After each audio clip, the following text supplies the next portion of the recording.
And we're rolling. Welcome back. Back. Episode 4 of Beyond the Playbook. How was your weekend, my guy?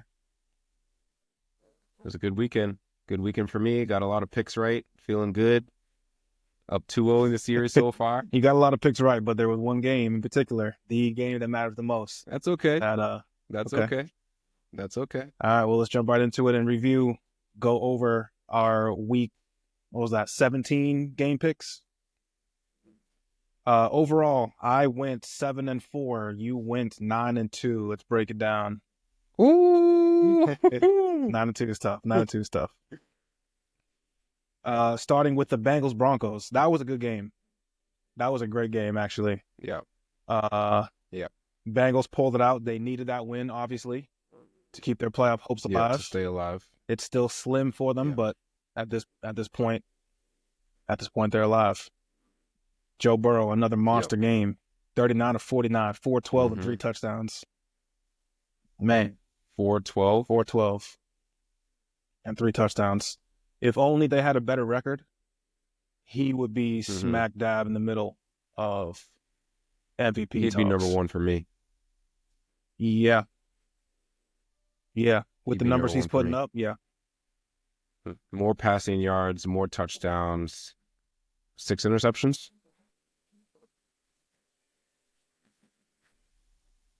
8 8 interceptions. He has a few fumbles too, though. I know he's lost a few fumbles. He begins sacked a lot. Yes. I noticed that, especially in that game against Denver. He was taking these sacks. I was like, man. Well, I think overall, when you have to pass that much because your defense is so bad and you're going for it on fourth downs, you're going to try to hold the ball a little bit longer. And I don't think the O-line is great. So, yeah, he's going to get sacked a bit, but he's got a good chance to go over 5,000 for the season, over 45 touchdowns. And yeah, that would be a MVP season for sure if they had won a few more games. Bo Nix. Right. Bo Nix kid is nice. He's promising. 24 of 31, 219, 3 touchdowns, 1 pick. And he ran the ball 7 times for 31. So he's got a bright future. I don't believe Denver expected him to be this good this fast. He's only going to get better, and as they add more offensive pieces too, I think he's going to have a really solid career for sure. Yeah. All right, you got me on that one. Rams Cardinals, 13-9. Not too much to report from that game. Kind of a little bit slower, not quite as exciting. Yeah. I mean, I told you how I feel about the Cardinals. I don't think their offense is where it needs to be to have a good record. I agree. Make I mean, they started off 6-3, so the fact that they're 7-9 right now is pretty bad. It's not going to get it done. A lot of losses in a row. I mean, you talk about coaching for other teams. I think the coaching over there needs to be studied as well. What's his name? Jonathan Gannon. I feel like he'd be tough to play for. Just listening to him kind of talk and interact with his team, it seems like he'd be a little tough to play for.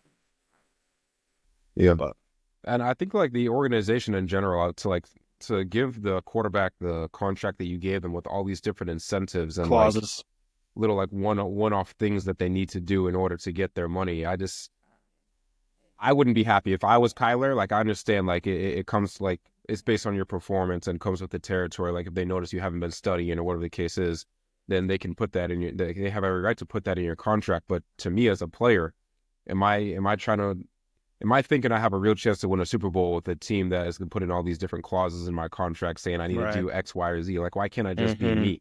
Like you drafted me for me. You gave me a deal for me. Like you just need to let me be me. Like.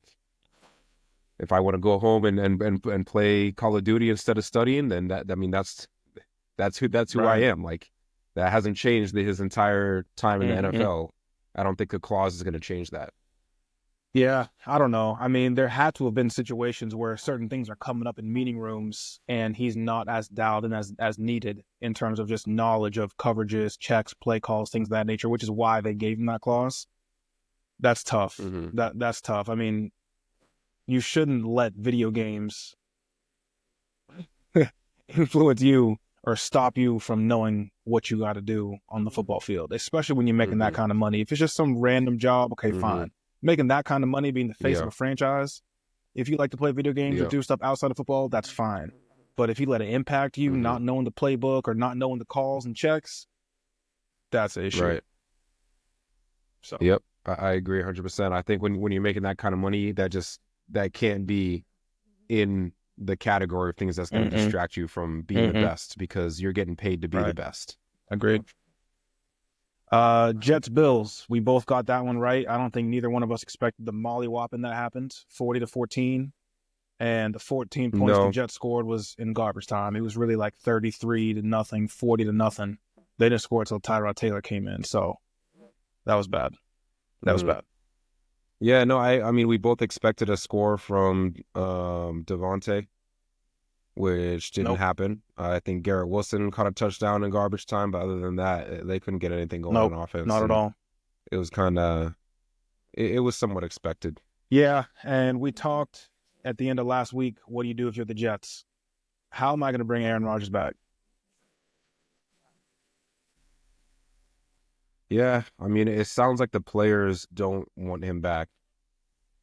Uh, So I mean if that's what they want, I just don't know how you go ahead and do that. But at the same time, the only way you can get rid of him is if you upgrade. So like who is out there available that's an upgrade? I'm not bringing Sam Darnold back. If I'm Sam Darnold, I'm not going back there. Mm-hmm. Like you had your chance with me and you put me in a position that made me look terrible. Now you're putting a Hall of Famer in a position where he looks terrible. Why would I go back to that same situation? Like, no, I'm going to a team that has a good organization, a team that wants me, a team that has it together, team that holds people accountable rather than it's kind of just a free-for-all out there.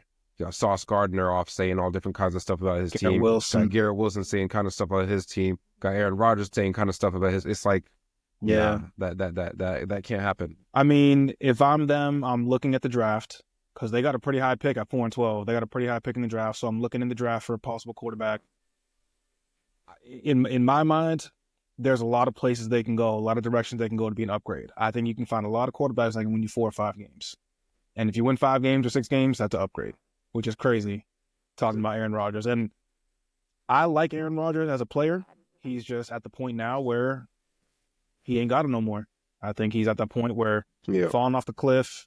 Falling off a cliff is a weird kind of phrase, but coming back from the injury and with his style of play where he was so reliant on his legs in terms of getting out of the pocket, throwing on the move, he's not able to do that anymore. So I think he can't do it. You know, it's time for him to kind of ride off in the sunset. I think he wants to keep playing, and maybe in the right situation he could look better, but to the point where he's going to be contending for MVPs or, you know, even has a playoff contending team, I think those days are behind him. I mean, yeah, if I'm him, I want to keep playing too. He's making what, $45 million a year? I mean, I'd want to keep playing too. I mean, because he doesn't get a decrease in pay because he's not playing well. Like he signed a contract. So, I mean, if I'm him, I'm going to play as long as they'll let me play. And if they want to cut me with my guaranteed money, I will gladly walk off into the sunset. I mean, all I know is he's not going to be with the Jets pretty soon. So we'll see what happens if there's another team that wants to give him a chance next year, but it ain't going to be with the Jets, that's for sure. How do you think Josh Allen, 16 of 27, 182, 2 touchdowns? He didn't need to do much. I thought that he was going to try and throw for as many yards as possible to try and shore up that MVP race. He didn't do that, and now after their win, it doesn't even sound like he's going to play next week because they locked up the 2 seed. Yep. So it seems like where he is where he's going to stay. He did have that rushing touchdown. He had a QB sneak from the one early, so 3 total touchdowns. But yeah, not gaudy numbers by any stretch. Yeah, it sounds to me like he's more in the business of being healthy going into the playoffs. As he should be. You know, I think this is their best chance that they've had since coming into the league.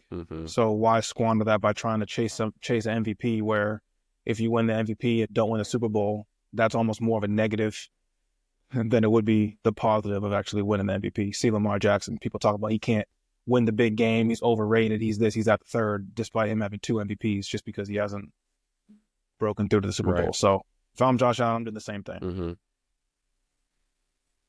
Yep. Next game, Raiders Saints. Not too much to talk about there. We both got this one right. Spencer Rattler is not the answer. So we'll leave it at that. This wasn't a very entertaining game to me. So one of the more shocking games of the weekend. Giants upsetting the Colts 45-33. 45-33 is crazy. Yeah, we both got this one wrong. Joe Flacco played pretty good. 26 of 38, 330 and 2 touchdowns. He got outplayed. Drew Lock was looking, I mean, he didn't throw too many times. He was 17 of 23, but he did throw for 309 and 4 touchdowns, no picks. And Joe Flacco did throw 2 picks. So, Jonathan Taylor had another one of those games, 32 for 125 and 2 touchdowns. Exactly. I think that's even more of a reason to put a stain on Flacco's day, because he threw those 2 picks and all these yards while he had someone that ran for 125 yards on the ground, where Drew Lock, Tyrone Tracy had 59 yards on the ground. No touchdowns. Singletary only 21 yards, no touchdowns. Right. Drew Lock has a weird stat here: 5 carries, no yards, 1 touchdown. Interesting how that works. But so Anthony Richardson didn't practice during the week. Apparently, he had back soreness, which they came out and said spasms, and he had some other injury too. I can't remember what exactly it was, and he didn't play. He wasn't allowed to speak to the media after the game, which is also kind of interesting. So I don't know exactly what happened there with the Colts, but with that being a playoff game, essentially, because they needed to win to even have a chance, and they don't play AR, we don't really know what was going on. That's kind of a weird situation there. Yeah, I think it's not too uncommon for people that don't play to not speak to the media, because it's like, talk about the game. It's like, I didn't play in the game. I think for some portion of the practice, the media should be available to him to find out exactly what is going on with the injuries. But to me, if I'm the Colts, I'm moving away from Richardson. I mean, Richardson hasn't thrown. Flacco, what, 330? Richardson hasn't thrown for 330 all year. And if you look at some of the receivers, Alec Pierce, 6 catches, 122 yards and a touchdown. Michael Pittman, 9 catches, 109 yards and a touchdown. Like, that hasn't been the narrative all season when AR has been playing. It's been 10 to 15 passes, tops, 100-something yards, couple rushing touchdowns. That's it. Now, granted, they lost, but like, their offense has looked way better than it's ever looked with Anthony Richardson. So, to me, they messed up with that draft pick. I think because that was a high pick. I think when they drafted him, they knew it was going to be a type of project, because he didn't play much football in college. He's only started a handful of games at quarterback. In his rookie year, he got hurt. He's been nicked this year in and out of the lineup. So I think they knew it was going to be a project. I just don't know if they'll ever be able to get him to the point where he's consistently able to throw the ball and open up the offense. They got too many good receivers on their team to just run the ball or only throw the ball 13 times. To not be able to move it. Yeah. So definitely doesn't add up. We'll see if they missed on the pick. Maybe, maybe not. We'll see. But right now, it's definitely not looking good for the Colts. Definitely not looking good. 7-9 at this point. It's not good. Next game, Eagles-Cowboys. We both got that one right. Cowboys kind of quit yesterday. They didn't want really any parts of Philly pretty early on. So yeah, I mean, they had Kenny Pickett was cooking them, and then Penny Pickett went out with an injury, and then their backup came in and started cooking them. It was like, all right. Yeah, it was bad overall. Devontae Smith, 6 for 122 touchdowns. Saquon, 31 carries, 167 on the ground. I mean, they demolished them. They had a defensive touchdown, multiple turnovers. So that means Cowboys. Tanner McKee threw the ball 4 times and 2 of them one were to AJ, one to Devontae. Yep. 3 for 4, 54 yards, 2 touchdowns. That's I mean, if you continue that over the course of a whole game, that's a 97 QBR. Yeah, that's pretty nasty. So okay, 2 questions for you. If you're the Cowboys, what do you do with the head coach?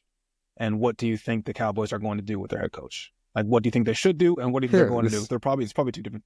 There's 2 different things, and I think it's an easy question. I think you need to move on from McCarthy, and I don't think they're going to move on from McCarthy. I mean, every time you hear Jerry Jones in an interview, he's just gassing him up, talking about, oh, he's a Super Bowl winning coach. He does such a good job for this organization. He found a way to win last game when we were eliminated. Like, talking about stuff is like, nah, man. Nope. He is not the answer. You will not go anywhere. And they keep bringing up those 3 12-5 seasons, and it's like that's great. Winning 12 games in the regular season is awesome. If that gets you maybe a playoff win, maybe getting bounced in the first round, you can only put up with that for so long. So I agree 1,000%. They need a new coach. I don't really know if there's a coach they could bring in that's going to make a difference as long as Jerry is, acting like he's the one in charge. But all I know is no matter what they do with Mike McCarthy there, I mean, it's not the solution. They're not going to do anything. Nope. All right, next game, Bucks-Panthers. Bucks blow them out 48-14. Do we think we both picked the Bucks on that one? Panthers have been playing better as of late. Once Chuba went out, they weren't able to run the ball pretty much at all yesterday. I don't think they really did anything. They had 39 yards total on the ground with 13 carries. Yeah. That's just, you become too one-dimensional. Bryce Young didn't play bad, 15 of 28, 203, 2 touchdowns, no picks. But it was just too much from Tampa. Bucky Irving was great, 113 yards on the ground, 20 carries. Mike Evans, 97 yards receiving. Bucky, 77 yards receiving. A couple other guys over 50. They wow. Yeah. Bucky Irving had a day. There's still someone's name that you didn't mention. Who's that? Baker Mayfield. 27 of 32, 359 yards, 5 touchdowns. Nope. Just running up the numbers picks, on 90 QBR. Perfect passer rating, 153. Yeah. No. Rating is 158. Was just toying with them. Damn near perfect. Yeah, he was sensational yesterday. 5 incompletions. As many incompletions as touchdowns. Yeah, that's impressive. We'll talk about Baker a little bit later, but he's kind of been balling this year. He's better than Purdy to me. I think he's better. I'd agree with that from what we've seen. Obviously he doesn't have the playoff success, but he's never had the team that Purdy's had. So yeah, that's a fair point. Yeah, even this year, I mean, like Purdy is down Ayuk, but then Mayfield is down Godwin. Chris Godwin. So, and then Mike Evans has been in and out. Sure. Kind of like Debo has been in and out. It's like similar situations. Yep, agreed. Next game, Titans-Jags. You got me on this one. I picked the Titans. Sure did. You picked the Jags. It was kind of a rainy, nasty game in Jacksonville. Brian Thomas Jr. had a good game. He's been very impressive. Continues to impress. 7 for 91 and a touchdown. Outside of that, not too much to report from this game. Yeah, Tyjae Spears had a good game. Shout out Tyjae Spears. I've been hating on you for a while, but he's been good the last 3 weeks. 20 carries, 95 yards. He's been decent. Couple catches too. Next game, Dolphins-Browns. We both picked the Dolphins in this one, 20-3. I didn't know Tua wasn't going to play. I didn't either. Jalen Waddle missed another game, but Tyler Huntley was pretty good. 22 of 26, 225, and a touchdown. Yeah, that is. And good. You don't really need a whole ton to beat the Browns, especially with Dorian Thompson-Robinson. 24 of 47. Yep. 170. That's terrible. No touchdowns, 1 pick. No touchdowns and a pick. Not good. Yeah. So, same thing. Not too much from this game. The Dolphins' playoff hopes are still alive with that win. They're going to need some help, but hey, they're still alive. All right, game of the week. Minnesota at A great home game. versus Green Bay Packers. They beat them 27-25. Sam Darnold, another great performance. 33 of 43, 377, 3 touchdowns, 1 pick. That's a great game. They didn't get much on the ground. Aaron Jones, 12 carries for 47. Cam Akers, 6 for 18. No rushing touchdowns at all. So this was a Sam Darnold game. Jefferson was great, as usual. 8 for 92. Yep. Jalen Naylor. That's a name that you don't hear every week, but he had a good game. 5 for 81 and a touchdown. Yeah. So this was a very similar game to the first time they played. Minnesota jumped out to a big lead.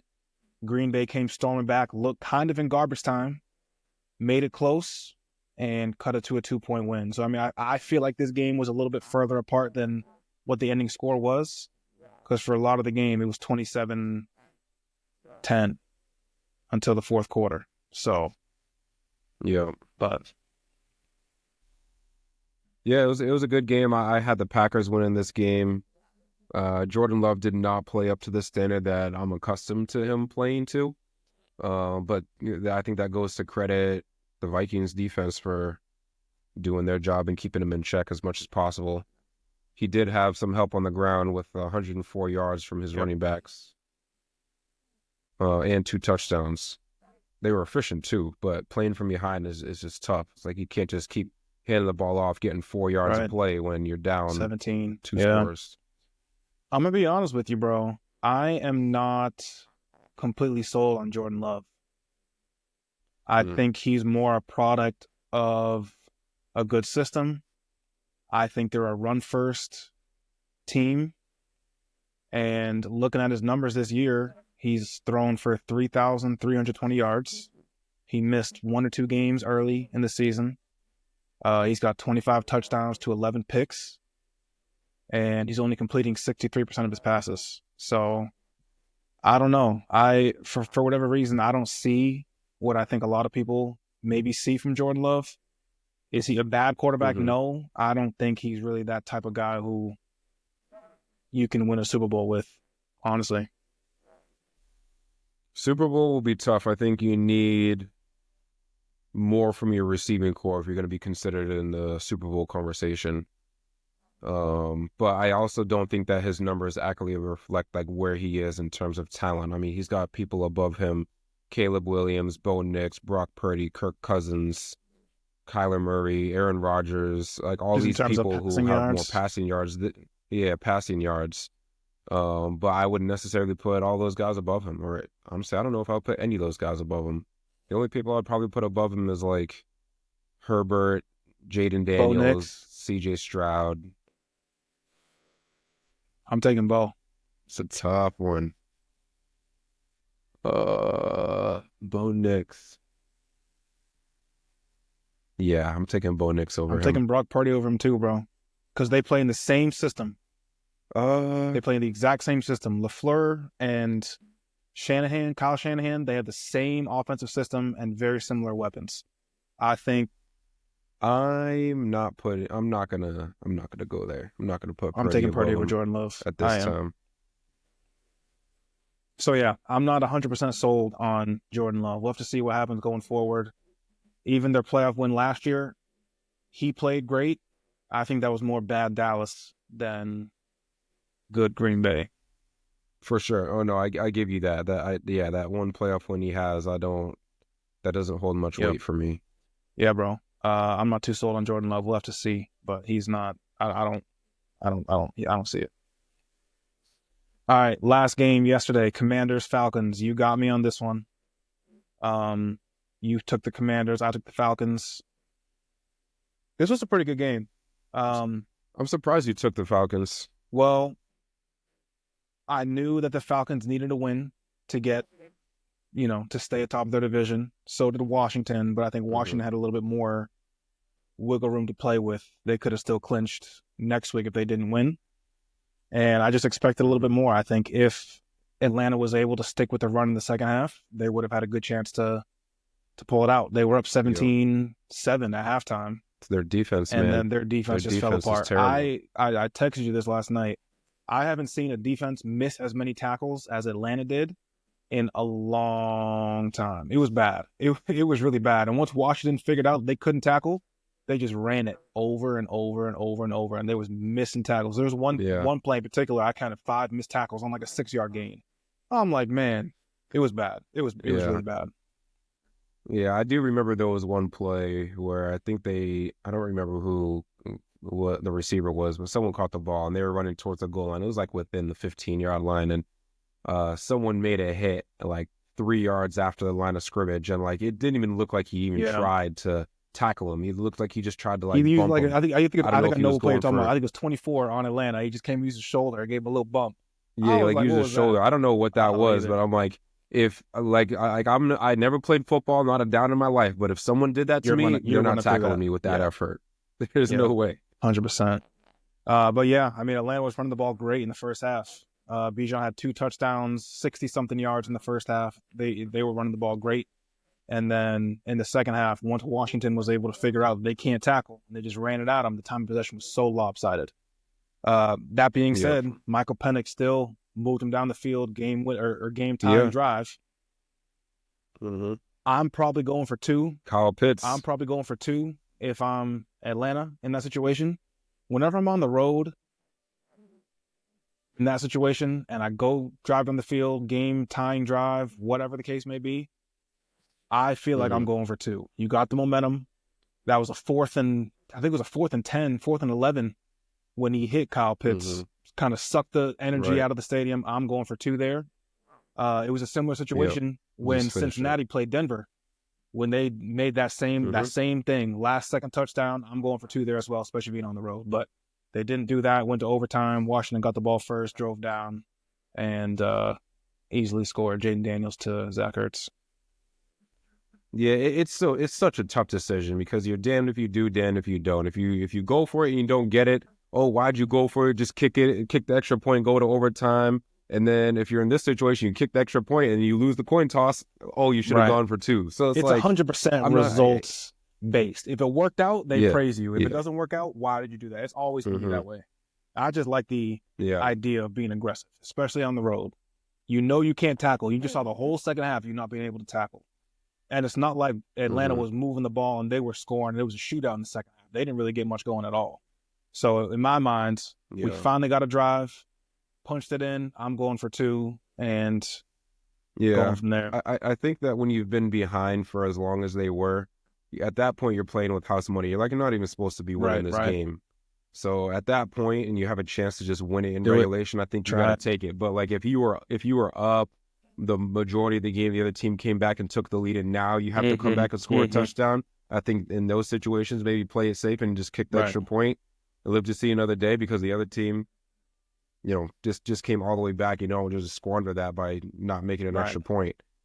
So it's definitely based on like flow of the game, like how it's going, like who is hot. Like you said, if they're not tackling well, like I don't trust my defense to be on the field for any duration of time at this point. So let me just try to finish it in regulation. But I also think that the NFL needs to change the coin toss. Like, I don't think it should come down to a 50-50 chance whether you get the ball first. I think if you're going to do that, I think both teams need to guarantee to have the ball. Both teams need to have the ball in overtime, kind of like how they do in the Super Bowl. Or just what about in college? I think both teams start at the 15 or the 25, and it just keeps going back and forth. I like that too. But if they don't want to adopt that college style where like you're starting at the 25 and you're just going, like you still go and get the kickoff, I think that even if you kick it off and let up a touchdown, I think you need to have a chance to go back and score a touchdown yourself. Not just, the game's over because they scored a touchdown instead of a field goal. But it seems like during the regular season, that's not where their head's at. I mean, they just shortened it from 15-minute overtime to 10-minute overtime. And they allow ties now. Before, it was just keep on going, new 15 minutes till someone scored. Now it's like if y'all tied in 10 minutes, that's it. So I agree with you. It is kind of really unlucky and a bit unfair if you just lose a coin toss and now you just don't get to touch the ball again. Right. But it's been that way forever, and I don't know if it's going to change. Yeah. But I agree with you for sure. We talked a couple weeks ago. You said you like the idea of going to Michael Penix. You still like that? You still like that move? Yeah, I think it was the right decision. So, I mean, I think he puts them in the best chance to. I mean, are they out of the playoffs they now, or have they to still have one win more week? and Tampa lose in order to make the playoffs. If they lose or if Tampa wins, it's over. And Tampa got New And Tampa got Orleans. New It's Orleans. over. So they out. Yeah, I think that if you start Michael Penix next year, you'll be having a better season than you had this year with Okay. Kirk. So if you start Michael Penix next year, you have a better season this year. What do you have to gain from Penix starting 3 games this year and then starting next year as opposed I to just think. I starting mean, next year? they weren't out of the playoffs when they started Right. They were only Penix. They 1 still had a game chance out to make it. with Kirk playing all Mm-hmm. year. Which is why I argued that you ride with Kirk. He got you there in the first place. So Yeah. ride it. You know what I mean? And now, how is it? Yeah. No. And now, sorry to cut you off. Go ahead. How is it going to be where Michael Penix is thinking, man, we beat the Giants, we're in the playoffs. Now I go to Washington, I lose, and now we miss the playoffs. So is that going to do anything to his psyche, his confidence going down the road? We'll have to see, but I don't know. I think that he'll have in the back of his mind that if I was playing the whole year, we wouldn't be a game out of the playoffs. I think I would have gotten us in the Possibly, playoffs. yeah. I mean, it all depends on how you choose to look Plus, at it. I think, and the level of quarterback play from Kirk, I just don't think that you can just allow that to continue to happen. If you're paying him what you're paying him and you're getting less than half of the production, I'm not just going to allow you to keep coming in there and wasting my time. Like, I've got a guy sitting here waiting, itching to play. These guys been winning his whole entire life, had a great college career. He wants to play. I'm putting him in there. I know he'll do anything to step on that field. So I'll give him the opportunity, have him start learning. I mean, look at Drake May. You know, learn from your mistakes. He was at the beginning, it was kind of rough, but he's starting to figure it out a little bit, and you know, he has a bright future ahead of him. I think he can do the same thing with Michael I agree. Penix. I just don't know if it would have been the same for Drake if they were right in the thick of the playoff race. He gets in, and then now, boom, they're knocked out of the playoffs. Maybe it would have, maybe it wouldn't. But yeah, you got to be mentally strong. But I think if you're a good organization, you have a good coaching staff, you can just instill that confidence in your quarterback and say, "Hey, you have nothing to lose. You go out there and play your game, and we'll live with the results. We're putting our trust in you." Fair point. We'll have to see how it goes. But I do think, I mean, he showed some flashes. He's got a cannon of an arm, and we'll see. I'm curious to see how he does moving forward. I know the city of Atlanta here has been dying for a quarterback, so hopefully he's the guy for the next 10 to 15 years. And kick some games. I mean, he showed a little bit of his clutch gene as well. Sure. I mean, he was performing under pressure. Sure.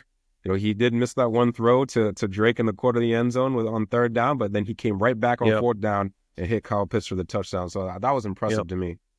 And he missed Bijan in the first half on the left side in that little double move. Man, that would have been a 60-yard touchdown for Bijan.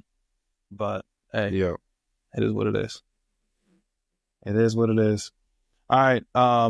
Updated playoff bracket. A couple teams clinched over the weekend. The Chargers clinched the spot by beating New England, smacking them 40-7. And Washington, hold on one second, sorry.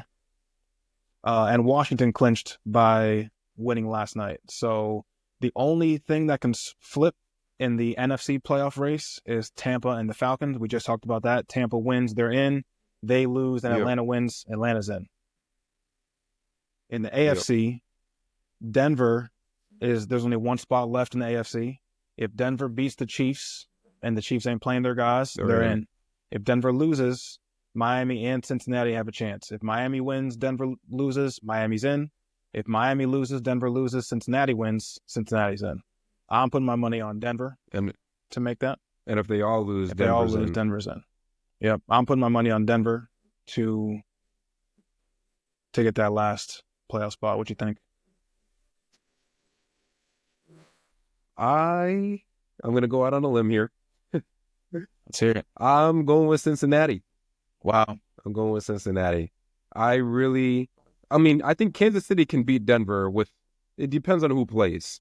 Like if Mahomes is the only one that doesn't play and Kelsey, it all depends on who plays. It's going to be really tough.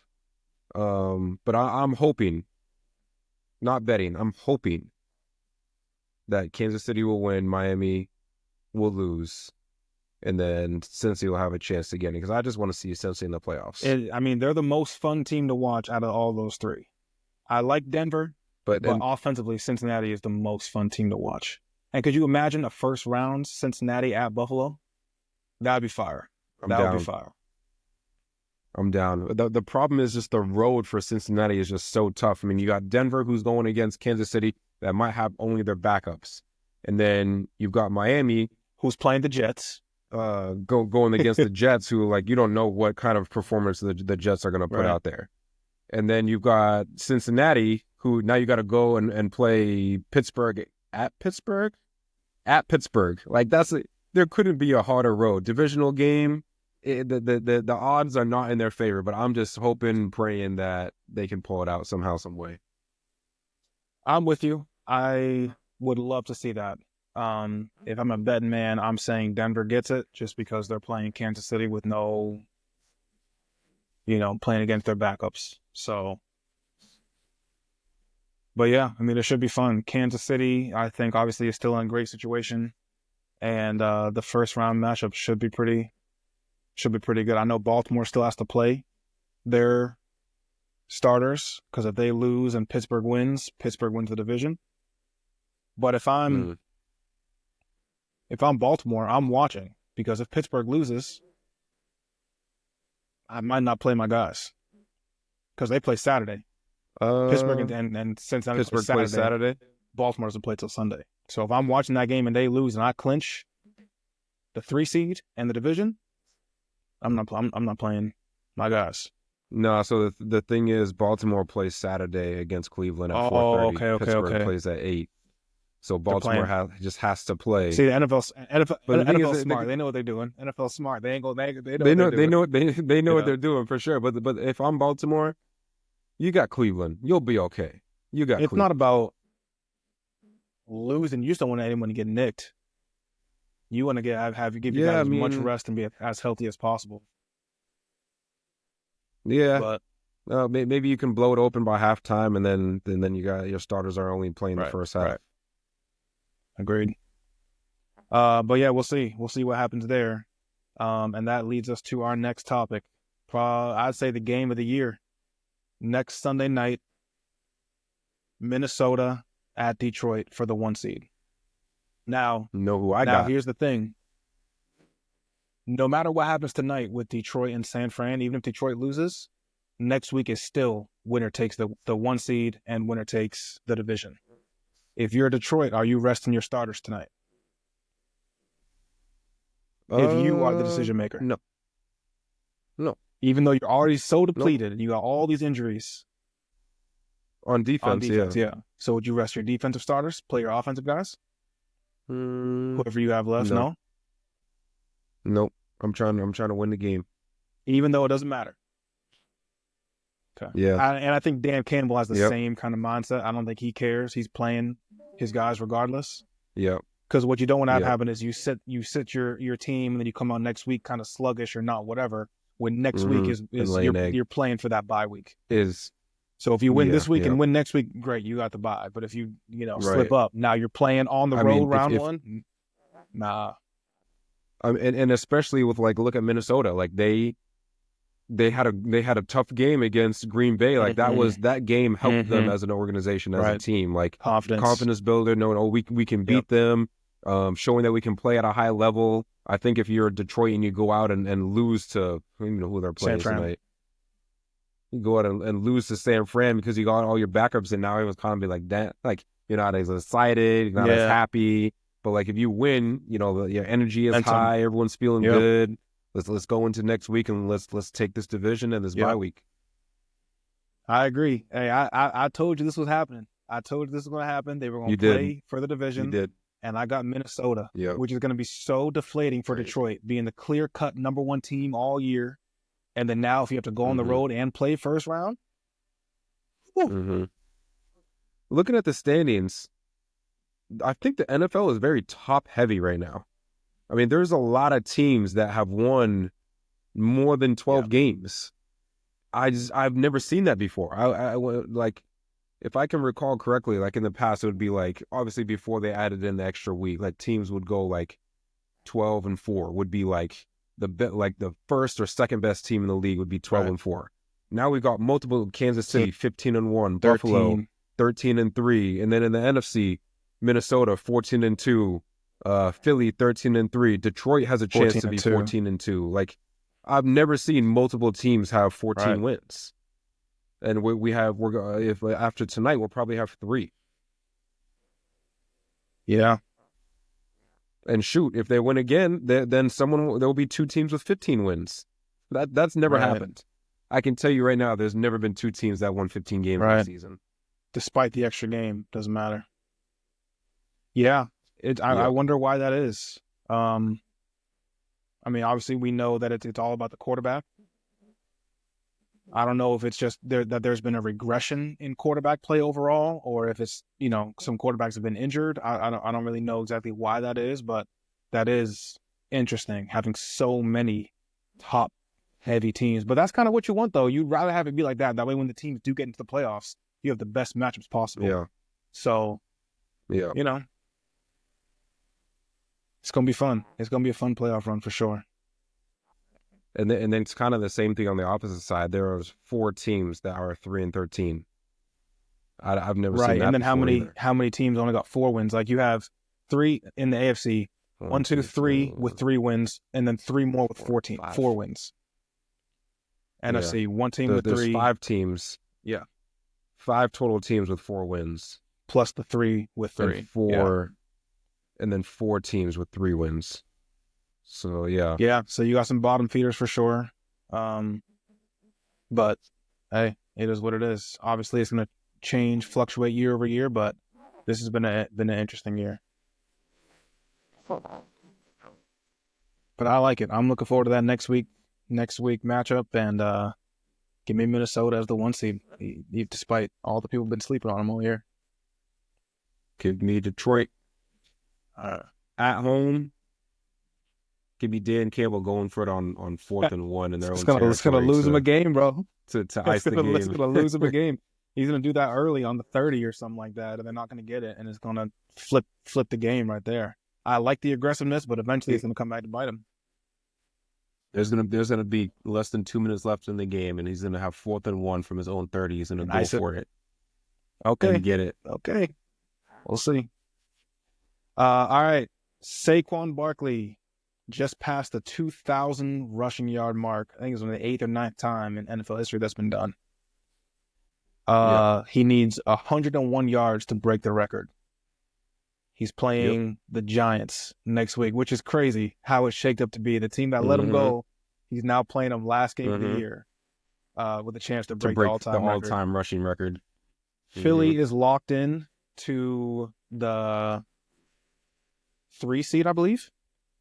No, the 2 seed. Excuse me, the 2 seed. Yeah, they won't move in standings if they lose. Right, and even if they win, they can't catch Minnesota or Detroit. They can't go up. So they're locked into the 2 seed. Are you playing Saquon? Mm-hmm. There's only one answer. There's only one answer. And the answer is no. I am not playing him. Are you kidding? I'm not playing him. No, I'm not playing him. I'm not playing him. And I'm not playing him for 2 reasons. For one, this is Philly you're talking about. You got Super Bowl aspirations. You cannot risk the best running back in the whole league getting injured against the Giants, who are a terrible team, in a game that doesn't matter when you're looking to win a Super Bowl. You just cannot risk that. And for 2, how much does it really matter if he breaks Eric Dickerson's record when he had an extra game to do so? Eric Dickerson is already a better statistical runner in his record-breaking season than Saquon. And even if Saquon breaks his record, Eric Dickerson still had a better year based on like yards per carry, yards per game. So I'm thought about even that. If you break the record, you're still not a better running back than Eric Dickerson was. But what's ironic about that is the record that Eric Dickerson broke was held by a guy who only played 14 games. It was a 14-game season back then. But nobody really talks about that when he had 2 extra games, and he's held that record for 40 years, and nobody really remembers that. So 40 years from now, if Saquon breaks it, no one's going to be like, oh, he played 1 extra game, because by then it's going to be 20-game or 19-game regular season. So yeah, if I'm Eagles, I'm playing him. He's breaking it in the first half, and he's done. He's going to have 122 yards rushing in the first half, and he's done. But there's no way. He's, in my opinion, he's too close to getting it. He's playing the Giants. Like, talk about a storybook situation. I'm playing him until he gets it. Once he breaks it, he's out. I think he'll break it in the first half. I just think the risk is greater than the reward. I think if something happens, if he gets hurt in the first quarter, like that is, you guys are that Philly is gonna look like the biggest idiots if that happens. For two, if you're the Giants, I'm playing run stop defense every play. You are not breaking this record against me. I don't care if you throw for 600 yards. You are not breaking the rushing record against me. What do you think the Cowboys tried to do yesterday? The same thing, and he rushed for 168. You can try that all you want. I think teams have been doing that against, Philly, Baltimore teams with top running backs all year. You can try all you want. That guy, the offensive line is too good, and he's too good. I'm playing him. He's too close. I don't think they have definitely wanted to not have them have a good game against them, but they didn't sell out to the point that they're just going to allow whoever's in the backfield, whether it's Kenny Pickett or Jalen Hurts, to throw for as many yards as they want and just have single coverage all around. Like, that hasn't happened. So they've at least done cover one. Obviously, they've done cover two sometimes. I'm selling out, zero blitz, every play. Blitz every play. You are not breaking the record against me. That's what I'm doing if I'm the Giants. I don't think they can stop it. And if I'm the Eagles, I'm not gonna let this opportunity go, because who knows if he'll ever get to this point again. He's too close. If he was at 1900 and he needs 200 plus yards, okay, that's different. 100 yards away, that's no brainer. I'm playing him. And then here's the other thing. What if first half comes and goes and he's got 75 yards into the third? Now what? You go until he gets keep playing until him? he breaks it. Yep. I'm gonna give him 30 basically touches. You say he'll play the whole game. I'm giving no. If you give him 20 to 25 touches, he's breaking it. It's only a matter of time until he breaks one. I'm saying, God, if something happens and he just has a tough time running that day, and he's averaging 2.5 yards a carry, it's like, well, how long are you gonna leave him in the game until you gotta say, hey, this is just not gonna. As long as it takes. Silly now that as long as it takes. No. Listen. If it's the fourth quarter, there's 5 minutes left in the fourth quarter, and he's still 45 yards away. Like, at what point are you like zeros on the clock? That's it. As long as it takes. Last time he played the Giants, he ran for 176. Man. He's getting that. He's getting 101 in the first half. I think he'll get it. I don't think it will be in the first half, though. Has Nick Sirianni said what he's going to do? He hasn't said. He'll probably leave it up to Saquon. Because remember that other game when, I think it was the last time they played the Giants? And he needed only, 20 more yards or whatever to break his single game record. And he was like, nah, let the other guys eat. Right. So I think he said, you can go if you want to. So I think he's going to leave it up to Saquon. Who he might say no. He might say, I'm good. I'll take the day off. Man, I'm playing. If I'm Saquon, if I'm the Eagles, I'm playing. I'm getting that record. I'm getting that. If you said no to the last your personal record, are you gonna why would you not say no? That was a little different. That was in the fourth quarter. They were already up big in the game. He would have been the only starter playing. So that's a little bit different. Mm-hmm. In this situation, I'm playing. Still gonna be the only starter. Nah, AJ Brown wants his catches. AJ Brown wants AJ Brown wants his numbers. He only had, I think, 3 catches last. Yeah, I don't know if there's any incentives or anything that he's got to hit to get a bonus. I know or whatever, Saquon had a 2,000-yard rushing incentive, which he just hit. But there's obviously no incentive for him to get the record. But if I'm him, I'm playing, bro. I'm doing it. I'm playing. Give me 20 touches in the first half. Yeah, let me hit that, and we out of here. I disagree. I'm taking the day off. You call me whatever you want to call me. Call me the best running back. Call me the second best running back. I think actually right now he's like 5th or 6th all time for a single season. Like, he's got a couple people to pass along the way to get to Eric Dickerson. But call me whatever you want. Call me Super Bowl champion when I'm healthy going into the. But there's just no guarantee. So imagine you sit and get bounced first round. Then what happens? Now It is how what it foolish you is. look. It is what it is. I got to get that. I put myself and the team in the best situation to win the game. If we lost the game, it wasn't because I'm banged up because I was trying to get some rushing record over a guy that's already a better rusher than me because he had less game to get I got to that get record. that because if I don't get a chance to get that, now I'm not gonna be happy going to the playoffs and I'm not gonna play my best. So No I got to way. get that. I got to get that. I'll be happy with that $1 million bonus he just got for getting 2,000 I mean, rushing I'll take yards. that too, but let me get the record. I'm going on a shopping spree. You won't see me. I'm going to Miami for the week. Catch you in the playoffs. Nope. I got to get that. So I'm curious to see what will happen. Again, he needs 101 yards. So if it's me, I got to get that, bro. I got to get that. It's comical how opposite sides of the spectrum we were on. Yeah, he said that. I'm said like, there's you're one right. answer. Yeah, what answer? You're like, yes. We said the opposite thing. Hey, it is what it is. But yeah, I got to get that. All right, the MVP race. Let's talk about who you got. I think a few weeks ago, you were on Josh Allen and said it wasn't impossible for that to flip. Has that flipped? Yep. It sure has. Give me Lamar Jackson. Lamar Jackson, to me, is the best quarterback in the NFL right now. He has the better numbers. Overall, yes. Basically, 3,955 passing yards. He's throwing it 68%, 39 touchdowns, 4 interceptions. And he has, let me see here, but I know he has, I want to say 9 or 8 rushing touchdowns. He has,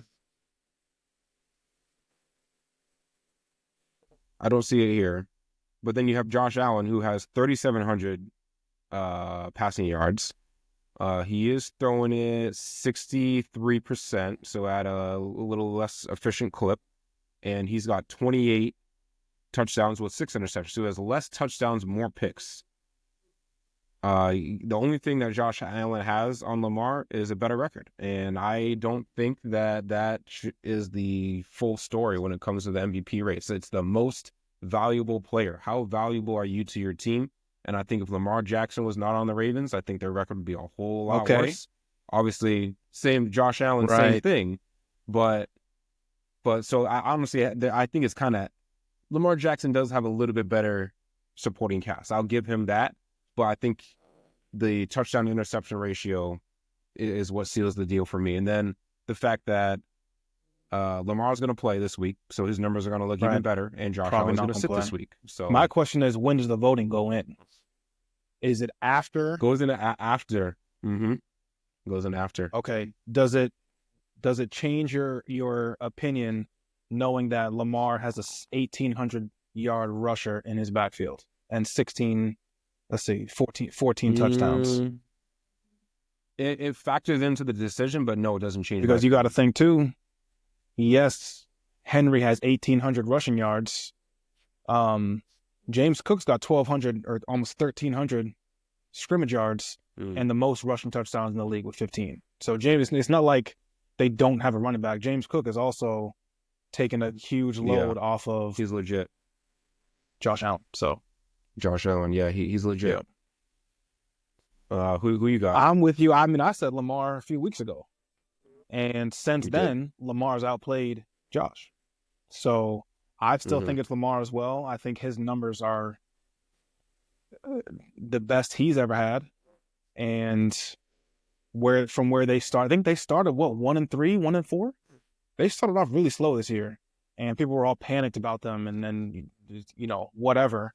So the fact that... I'm one of them. Exactly. So the fact that he's been able to get them where they are now, 11-5, could be 12-5. Chances are they'll be 12-5 playing Cleveland. They're going to be 12-5. Won their division. They'll be the 3 seed. Bills will be the 2 seed. So it's not like it's like a 6 seed to a 2 seed. It's 2 and 3. Only 2 wins difference. Maybe 1 win if the Bills lose with no Josh, whatever. But I don't even know who they're playing. New England. New England and New England. Give me New England with no, Josh. I mean, if it's the backups for the Bills and the starters for the Patriots, I'll take the Patriots. So for me, you got to take the voters' bias out of it. I don't know if the voters will do that, but if you really look at it, in my opinion, Lamar Jackson he's got to be the MVP. 39-4 is, I mean, Aaron Rodgers won it with a worse touchdown to interception ratio, not as good, and Lamar could easily finish with 42, 43 touchdowns easily. Over 4,000 yards. To me, it's got to be Lamar. But I don't think he wins. I think the voters give it to Josh. Yeah, really? I think it's the voters the voters fatigue. Yeah, it could be. I hope that they don't do that. But I mean, we'll see what happens. But there's an honorable mention. Give me Joe Burrow. Joe Burrow has been the best quarterback in the league this year. His numbers are head and shoulders above both of the other MVP candidates. Yeah. 4,600 yards was still a game to play. 42 touchdowns, 8 interceptions, throwing 70% completion rate.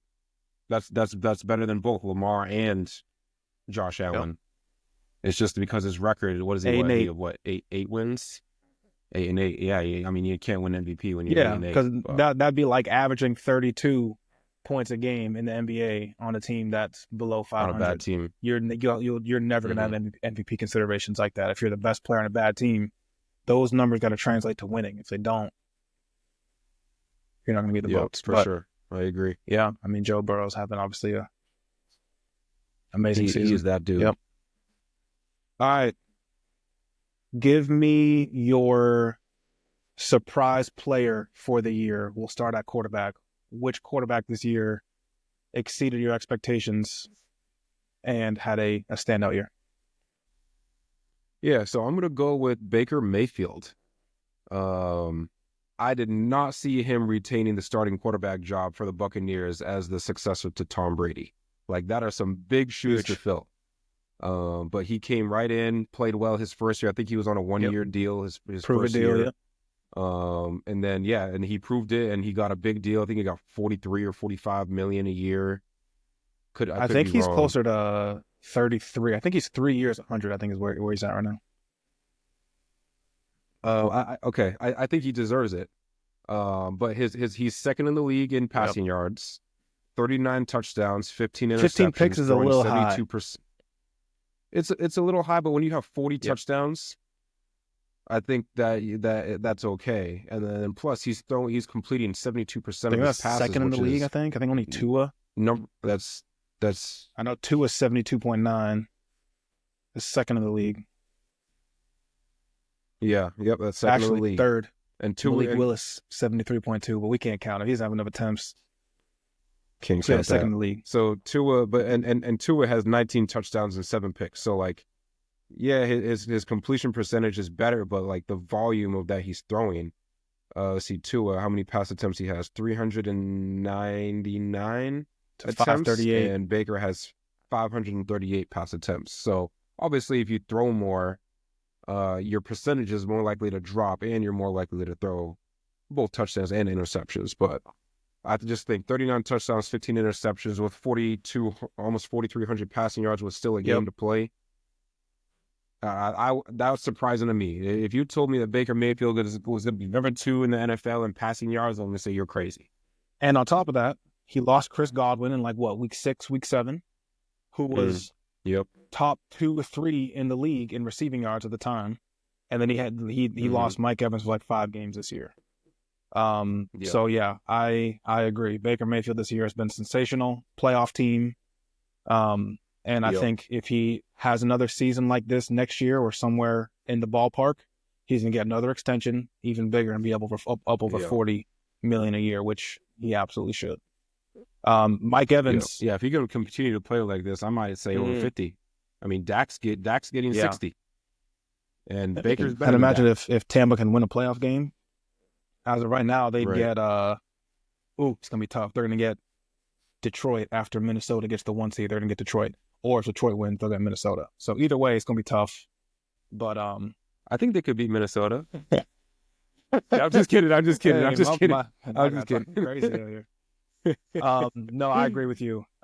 Mike Evans needs 85 yards next week against New Orleans to get another 1,000-yard season. He's going to get that, which is so impressive. I think it's going to be 12 straight to start his career, and I think the record is Jerry at 14. So the fact that Mike Evans has been able to do what he's done, he is severely underrated as an all-time great receiver. He's excellent.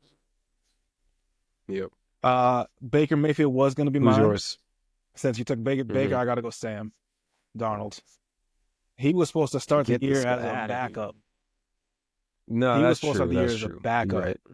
And what he's been able to do this year, 4,100 yards passing, 35 touchdowns, 12 picks, 68% completion percentage, and a 14-2 record.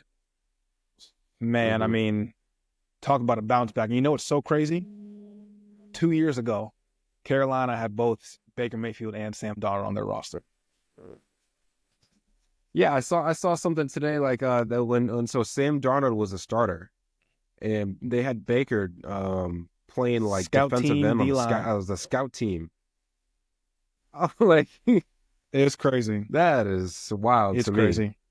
But it just goes to show you, like, you got to be in the right situation to thrive as a quarterback. Because Sam Darnold did not look great with Carolina.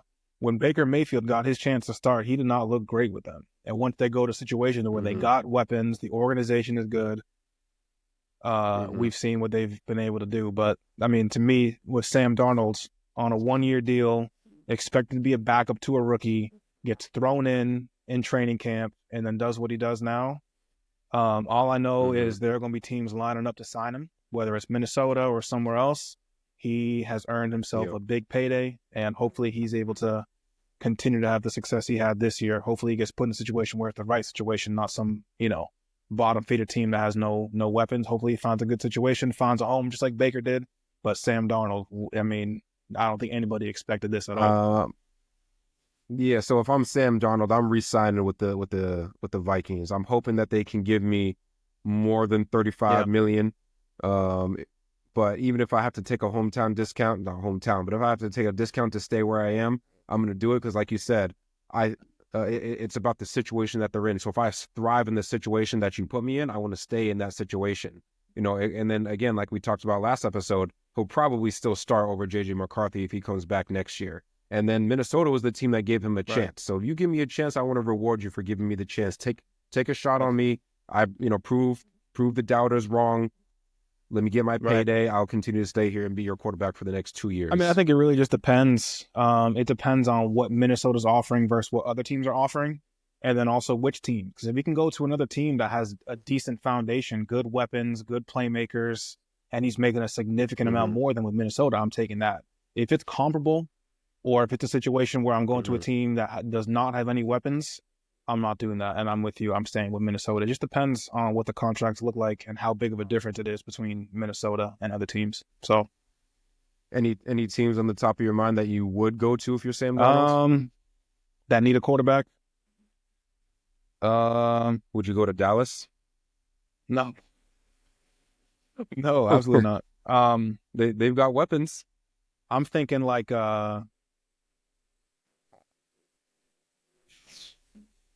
New Orleans, possibly. Kamara, Olave, Shaheed, possibly. I don't love that, but possibly. Cleveland, no. Tennessee. I've got one for you. Who? Indy. I don't think that's going to be a possibility for him. I don't think they're going to offer him. I'd go there, but I don't think that's going to be a possibility. I think it would be a perfect fit. I think so too. I think they're going to give Richardson a little bit more time though. So I don't see Indy offering him a contract. I don't think they're immediately looking for a new quarterback. I would get rid of Flacco. I mean, Flacco I think was on a vet minimum, so it's not like he's not taking up any of your salary cap. But Richardson's on his rookie contract, so it's like that's not hurting your salary cap at all. So I would go and give Sam Darnold that contract, have him as your starter. And then I'm giving Richardson 2 years to sit behind him and learn because he's not performing. I don't know if Richardson needs time to learn. I think he needs reps. His problem is he hasn't played enough quarterback.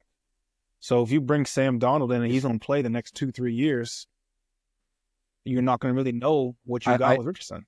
I think you know what you have with Richardson at this point. I mean, you've had him on your roster for 2 years, and he's played in a handful of games. He's gotten benched multiple times as well. So, like, you've seen him not be able to perform.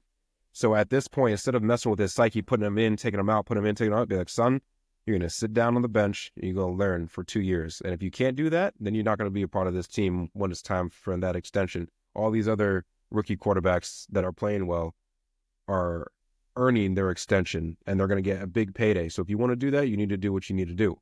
But if you can't do that, then you're going to go on free agency and probably get a minimum somewhere else until you prove to that organization that you can play. But you haven't proven it to the Colts. Yeah, I mean, if he goes somewhere else, he's going to start as a backup. I don't see any team that's going to be like, you know what, let's bring Anthony Richardson. Right. He's going to be the guy. He's going to be the backup. And if someone gets hurt, he'll come in.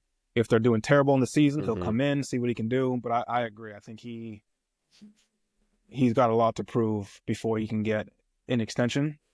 I just don't think the Colts have that same mindset. I do think it's a good fit. I like the fit, but we'll have to see what happens in free agency and with the draft and kind of where teams are at with that.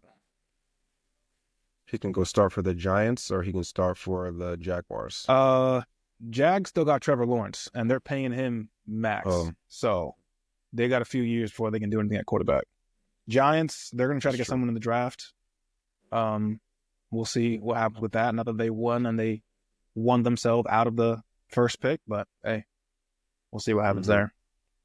All right, I'll start with my standout receiver. Okay. Give me Brian Thomas Jr., my guy. I knew that was coming. I mean, it's an easy pick.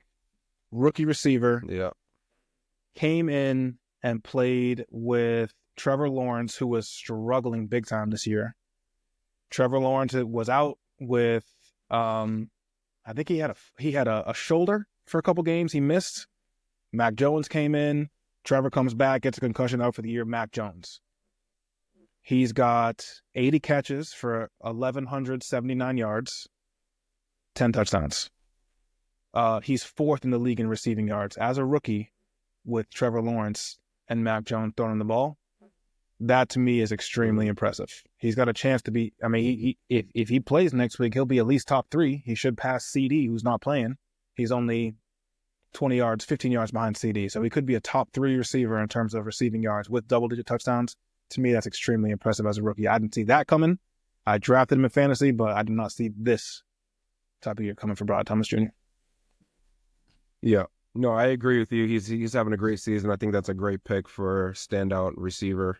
But I'm going to go with Jerry Jeudy, who is right behind him in the yards for the season category. He's 5th in receiving yards this year. And the reason I'm picking him is not because I think he's a great player or whatever, but I think he's outperformed what the expectations were. I mean, his first 4 years in Denver, 4 years, right? Yeah, 4 years in Denver was abysmal. I don't think he really lived up to the hype, from, just like the concept of receivers coming out of Alabama and, having standout careers, and he was just not on that track. So last year in Denver, he had 54 catches for 758 yards and 2 touchdowns. This year, he's got 84 catches, 132 yards, and almost 1,200 receiving yards. So he's got 400 more receiving yards, 30 more catches, and he has 4 touchdowns this year. So 2 more touchdowns than last year. So it's like complete turnaround. Now, he's not, I know he's 5th in yards, but I don't think he's a top 5 receiver. But I just think that the jump from last year to this year was shocking to me. And I think that makes his case for standout receiver this year. He's having a great especially year. For him. He started with Deshaun Watson, who was playing terrible. And then he got traded when? Last year? Or he got traded this year? He got traded last year. So he started with Deshaun Watson and then went to Jameis, and then he's been Dorian. Well, it was Dorian Thompson-Robinson first, then Jameis, then back to Dorian. So he's also been dealing with the quarterback carousel. Only one of them could really throw at this point. So I agree. That is very impressive. He definitely bounced back big time. And you see flashes of what he can do. He's got elite speed. He's an excellent route runner. And if you just give him the opportunities, he can make some stuff happen. So that's a great pick. Honorable mention that I had, and I got to give you your flowers on this, but Brock Bowers, man. I know he's a tight end. We ain't gonna do tight ends because the tight end position this year was kind of not that great. But you hit on Brock Bowers early, and man, he is having an outstanding season. He's 6th in the league in receiving yards, 108 catches, 1,144 yards, and 4 touchdowns. What kind of went into how do you've done this multiple times, from Trey McBride to Sam Laporta to all these tight ends? What goes into you being able to be like the tight end whisperer, keep picking these rookie tight ends to come out and set the league on fire? To be honest, a lot of it is luck. I just refuse to spend a high fantasy draft pick on a tight end. I just don't think it's worth it. I've never been someone to pick Gronk in his heyday or Kelsey. I've never picked any of those kinds of guys. I would always rather just take a chance with a low pick on a tight end that has some promise, because worst comes to worst, I'll find a tight end off the waivers, someone that David Njoku who can get me 8 points a game, or even like a Jonnu Smith who wasn't drafted this year, but he's a guy who you could have picked up on waivers and had a good year. Right. So I would much rather take a chance on a rookie tight end and see what they can do, because I feel like coming into the league, they're a lot better than the new or tight ends are better than some of the older ones. I think the talent is elevating. Like when you come to like George Kittle, like George Kittle was kind of like the first one where it's like, wow, like one of these new young guys can just like be great, like off rip. And then after that was Sam Laporta, same thing. And then this year Brock Bowers, and I think next year we'll probably get another one too. I did miss on one. I picked Kyle Pitts. When he was a rookie, I picked him. Same hopes, like, hey, young tight end. He's supposed to be a receiver. Maybe he can go out and give me some points. It didn't work out that way, so I haven't got it right every year. But I'd rather take those chances and then live with the results. And if it don't work out, like I said, I'll go to the waivers. I'll get someone else that can just fill the void. Fair. And you hit on Trey McBride as well. I think you picked him up off waivers. So he's another one where it's like, I did last year, where you see someone performing pretty well. The tight end position is one where you can find guys on waivers a lot easier, spend those picks on running backs, receivers, quarterback, whatever, and then figure out the tight end position as you go. I agree. That's a good strategy. And Brock Bowers has been great. He set the rookie record for the most catches. He just beat out Puka Nacua from last year in catches. And I'm not sure if he set the rookie overall yards. I know he set the rookie tight end for yards. He just beat Mike Ditka. Yeah, he did. But in terms of rookie yards, I'm not too sure. But Malik Neighbors got a good chance to catch him. He's only 4 catches behind and 4 yards behind. So Malik Neighbors could pass him in both, depending on what happens next week. Yep. I mean, shoot, Brian Thomas actually is ahead in yards, but not catches. Both those guys. But catches, Neighbors could catch him. All right, and then last but not least, who was your standout running back this year? I wanted to go with Chuba Hubbard, but I didn't. I think that Chuba Hubbard would have been a great pick just because of what he's done in previous years. Again, like from last year to this year, it's just like a huge jump. But I decided to go the unconventional route and pick with someone who not a lot of people I would say would pick, and that's going to be Derrick Henry, because I did not see Derrick Henry going to be able to come into this Ravens offense that had been dominated by Lamar Jackson running the ball and come in and have the type of year that he's having with 1,700 yards, almost 1,800 yards with still a game to play, and 14 touchdowns. And he's just been absolutely dominant. Hasn't missed a game. He's been phenomenal. I think that he is the reason why they're having the success that they're having. I think that if he wasn't there, they would have been tough sledding for them. I know they started out slow at the beginning of the year and he's still kind of getting acclimated, but once they figured out how to use him, they have not looked back. And I think that's going to come crucial in playoff moments when you just need to have a reliable RB1 that you can just give him the ball and you know he's going to go get you 5-6 yards, every time you give it to him. Because it's like even if he gets tackled at the line of scrimmage, he's still falling forward for 3. Oh, it's like unless you hit him in the backfield right as he touches it, he's gaining positive yards. And it's crazy how there was a lot of teams that didn't want him because his last year in Tennessee, since they had no quarterback, They had no kind of system there. They thought he was too old and he wasn't going to be able to produce like he's been able to produce, but you put him in the right situation, you see what he can do 1,800 yards later. I like that pick. Yep. I was going to do Chuba as well. I changed my mind, and I'm going James Cook. James Cook had 6 touchdowns all of last year. He's got 15 rushing this year and 2 receiving, so 17 total touchdowns, and the 15 touchdowns leads the league rushing-wise. And he's kind of in a similar situation. He's got a quarterback who's going to take a lot of the goal line work. Josh Allen has quite a few rushing touchdowns, a lot from the goal line, and the fact that he's still able to put up 15 rushing touchdowns, I believe he's 1,239 scrimmage yards. Despite having an MVP caliber quarterback, I think he is a huge part of their success as well. And as they go forward in the playoffs, they got to continue to lean on him. If they switch it and try to have Josh Allen play hero ball and stop running the ball like they've done all year, they're going home in the first, second round. Yep. Agreed. No, that's a good pick. He's been great. Been awesome. Love me some James Cook. All right, cool. Last topic of the day. December 30th, 2024. LeBron's birthday. Just turned 40. Dude been in the NBA more than half his life. He got in at 18 and still going strong at 40. What? Yeah, it's funny. I was just talking to someone about it today. I as long as I've ever been watching the NBA, LeBron has always been in it.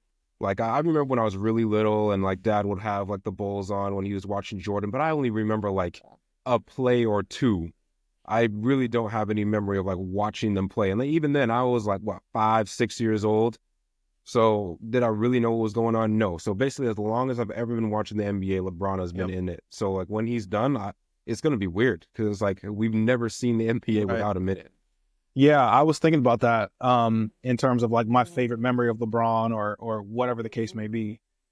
My first memory of the NBA at all, like, real memory. Obviously, I knew about it when I was a kid and it would be on, whatever, but my first real memory of watching NBA was the 2004 Finals, Game 2, when Kobe hit that shot against Detroit, Lakers in Detroit.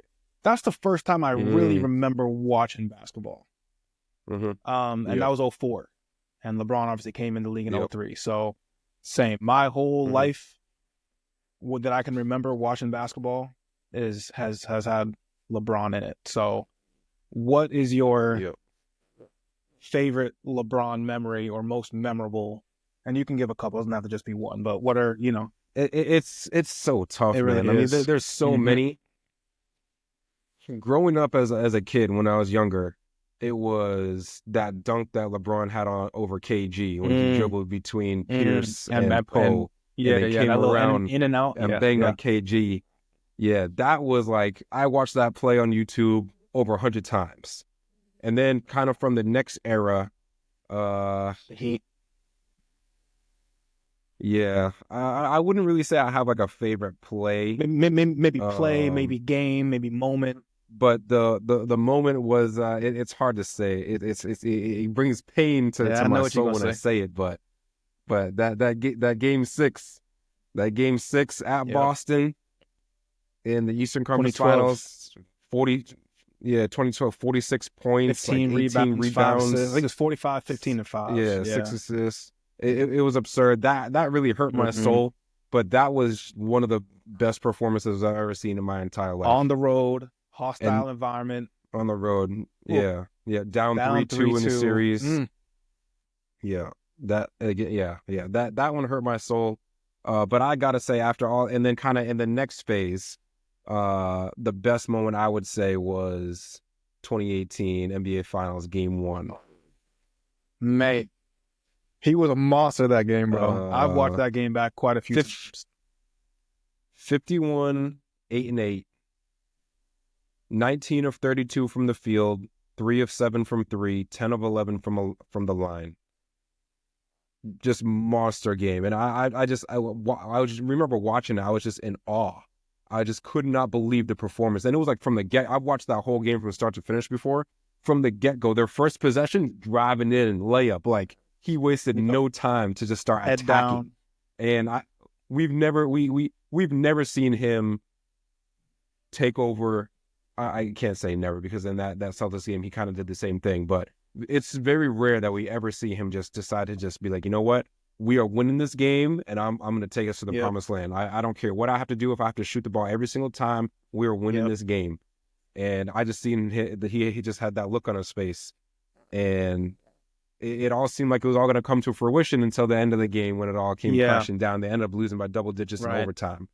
But that moment, to me, up in regulation, was the best basketball I've ever seen. Because I think he knew they were severely undermanned. They were severe underdogs. So he was like, I'm going to just go. And typically with LeBron, he'll go into a series and kind of use game one as a feeler game. He's trying to get other guys involved. He said, nope, we got a chance. And I'm just going to go for it. And as aggressive as he was and what he was able to do that game was, man, unbelievable. Yeah, I mean, you touched on the team that they had. The starters: Kevin Love, LeBron, Tristan Thompson, George Hill, J.R. Smith. That's a rough starting five. I can't even believe they made it to the finals. Off the bench, first player off the bench was Jeff Green. Not a bad piece. I don't know about first player off the bench, but not a bad piece. Second player off the bench, Larry Nance Jr. No, he is not it. Third player off the bench, Jordan Clarkson. This is young Jordan Clarkson. Not a bad piece at the time. I mean, he went 2 of 9 in that game. Not the guy.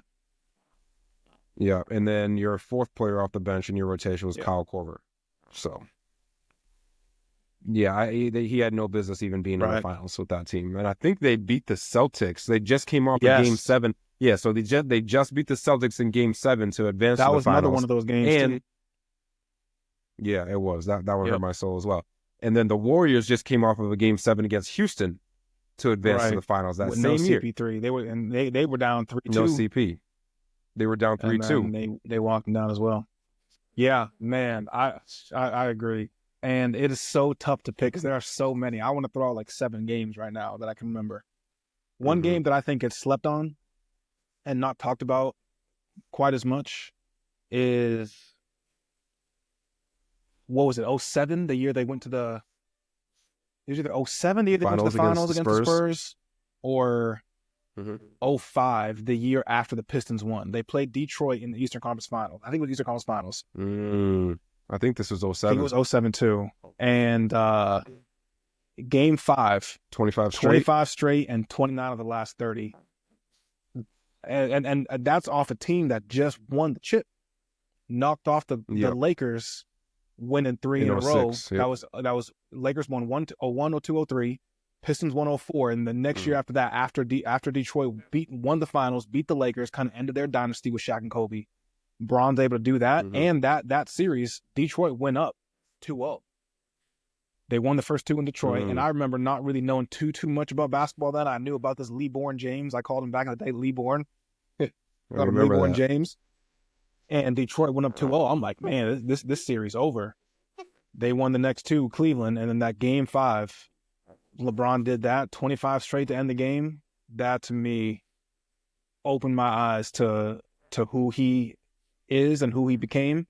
And that was one of the most memorable games for me. I think he was awesome. And if you look at the team he had back then, too, they were pretty terrible. So the fact he was able to do that against the Pistons, who was a defensive team at the time, that was unbelievable. He finished the game with 48, 9 and 7, and 2 steals.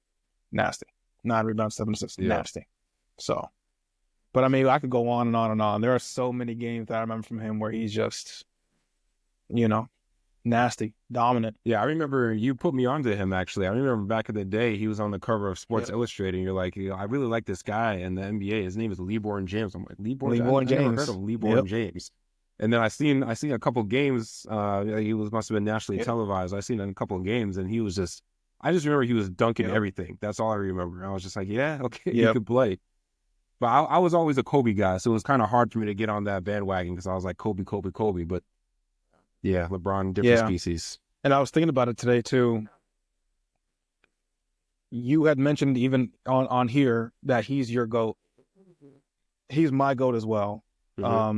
I can't say that Michael Jordan is the GOAT when I've never seen him play. The only memory I have of Michael Jordan play was on the Wizards.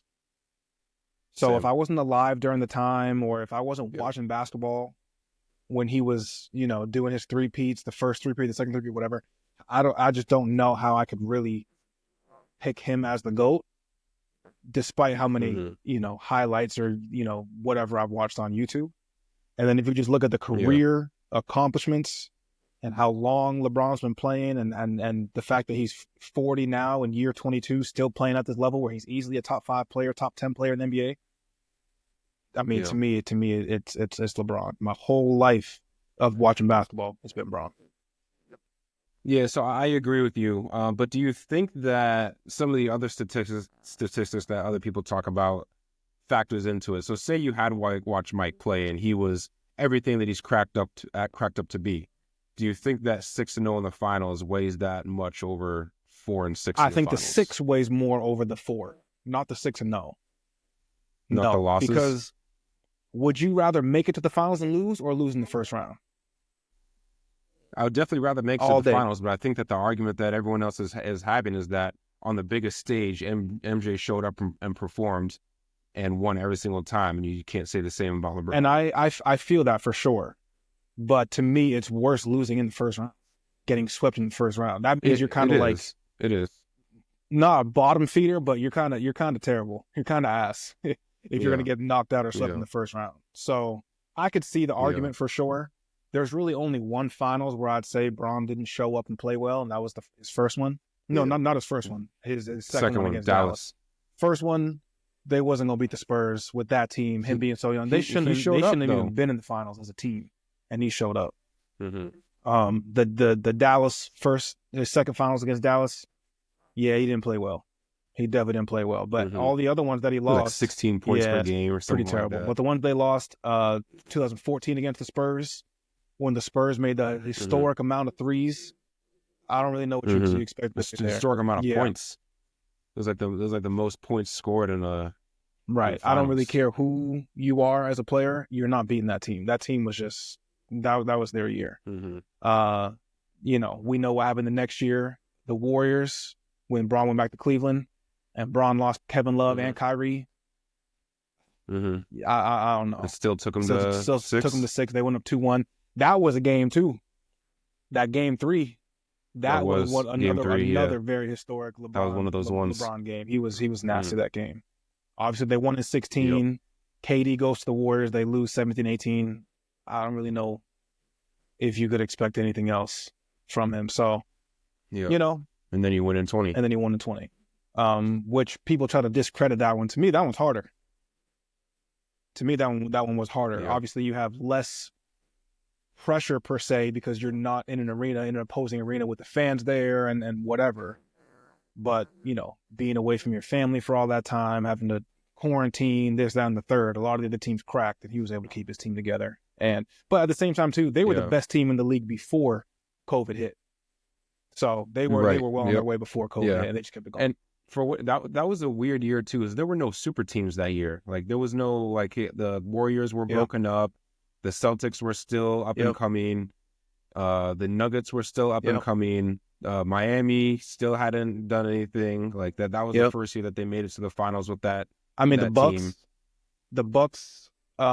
With Giannis and Chris Middleton, they were a top team that year. That was the Clippers year. That was the year that the Clippers had Kawhi and PG. So they were the kind of new super team at the time, and they ended up blowing the 3-1 lead to Denver. So, but I mean, I get the 6 finals losses. I would rather make it to the finals. But so the Bucks didn't even make it to the Eastern Conference Finals. No, they lost to. They lost to Miami. I'm pretty sure. They lost to Miami. Yeah. But crazy. But I just can't believe he's still 40. 40 years old. I can't believe he's 40 and still playing at this level. It's unbelievable. How many more years do you think he got? 1. So this year and then next year? I think it depends on Bryce. I think because Bryce is a senior this year, I think if Bryce goes to a college next year and then is a prospect to be I don't know if I would say top pick or whatever.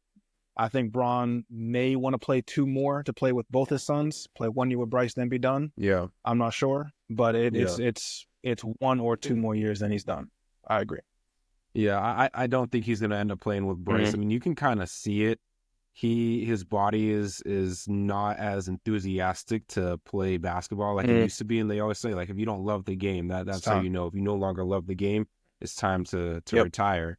And, you know, just having to wake up every day, day in and day out, and put in the work that he puts in. And at the end of the day, yeah, you're 40 years old and you're in season 22.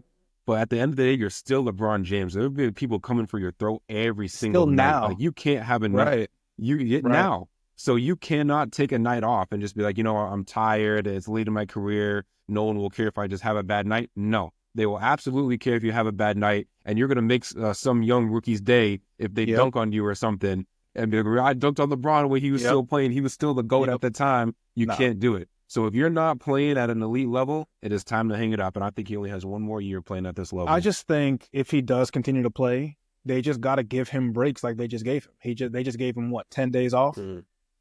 Every 10 games, he should get 10 days off. Away from the team completely. Because once he came back, he was looking great. Fresh. They've been winning. So I just think it can't be let him play 82 games. They got to really load manage him at this stage of his career. I don't think that's a bad thing for him or for the team. But we'll see. I mean, at the end of the day, 22 years, 40 years of age, still playing at this level is you can't deny how impressive it is. So, but that's a wrap for today. We're gonna hop on one more time this week, at least, and we'll get our game picks in for this coming weekend. And we'll kind of see what other developments we have as the week goes on. But that's a wrap for episode 4. Beyond the Playbook. Spence, Ty. That's it. We out. Peace.